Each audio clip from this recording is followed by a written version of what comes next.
2020 was an interesting year for all of us. It was also for the ministry of Love Life. We felt early on that this was going to be a year of unexplainable growth. That's something that the Lord had put in my heart at the end of 2019, but we didn't really know how that was going to take place. Well, when the pandemic hit and the shutdowns occurred, we saw that abortion clinics remained open, that there was no restrictions, that they remained open as they were telling everybody else to shut down and stay home. The clinics remained open, and we had to make a decision. Are we going to stay at home, or are we going to love our neighbor as ourselves and show up to these places of death and continue to offer them a better way, to offer them the hope of Jesus and the help of the church? And that's what we decided to do. We decided that we must continue to show up. We did honor CDC recommendations. We did social distance. We did have hand sanitizer. We did the things that they encouraged us to do, but we showed up. We wanted to continue to give these moms, these dads, a way out. And as we did this, it resulted in some arrest that took place. Even though we were standing outside on private land that we have permission to be on from the owner, we were honoring CDC recommendations, it led to us getting arrested. It happened on Saturday in Greensboro. Was the very first arrest, 5 individuals that were there. I was one of those. And they took us to jail. They put us in a police car and they took us to jail. And we had another decision to make. Well, Monday's rolling around and abortions are scheduled for Monday. So what are we going to do? Are we going to stay home, or are we going to continue to show up and to help give these families an out, to show them that there is a better way? So we got with some pastors there in the city and we asked them, what do they want to do as the shepherds of the city, as the pastors of the city?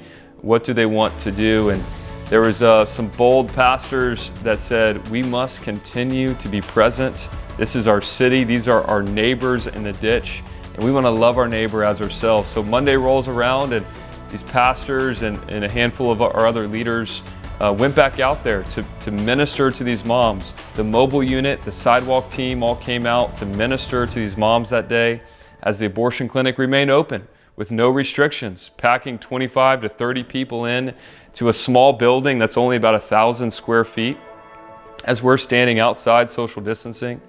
Well, the police rolled up again and started making arrests as we very calmly just stated, we're here to love these individuals and to offer them a better way. And we're honoring the CDC recommendations. We have provisions within the guidelines. We had our attorneys there, and they actually even arrested our attorney. But what Satan meant for evil, God used for good. As the pressure started mounting, as arrests started taking place, the Lord started to give us vision for how do we activate a Christian witness at every abortion center around America. It was becoming so clear during this time as we were doing everything we can to preserve our lives, saying everybody to stay home and to wear masks and do social distancing, and we're literally shutting the world down to preserve our lives, saying that we must change the way we live. It became so clear that now is the time to change the way we behave to protect the most innocent in the womb.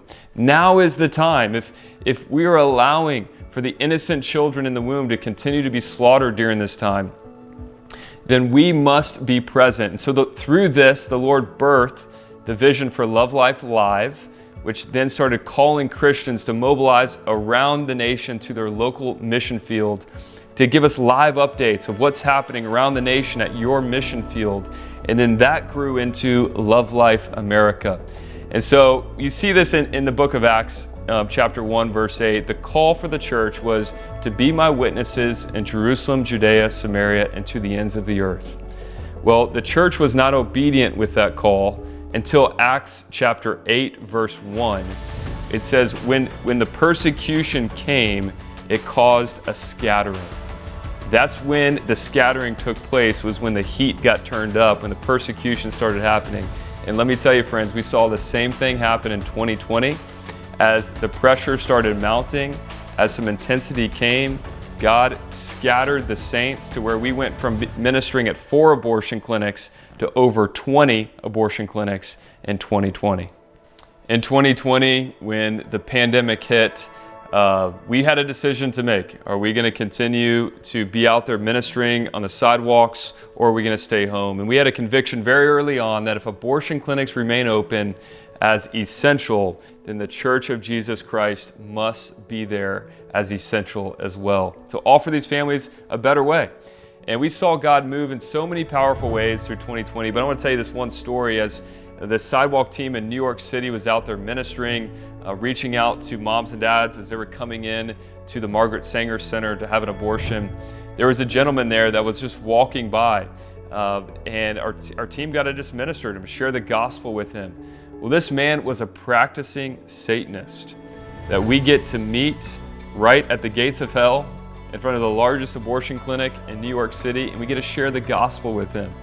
This man, who's a practicing Satanist at the time, gets radically saved and gives his heart to Jesus right in front of the doors of the largest abortion clinic in New York City.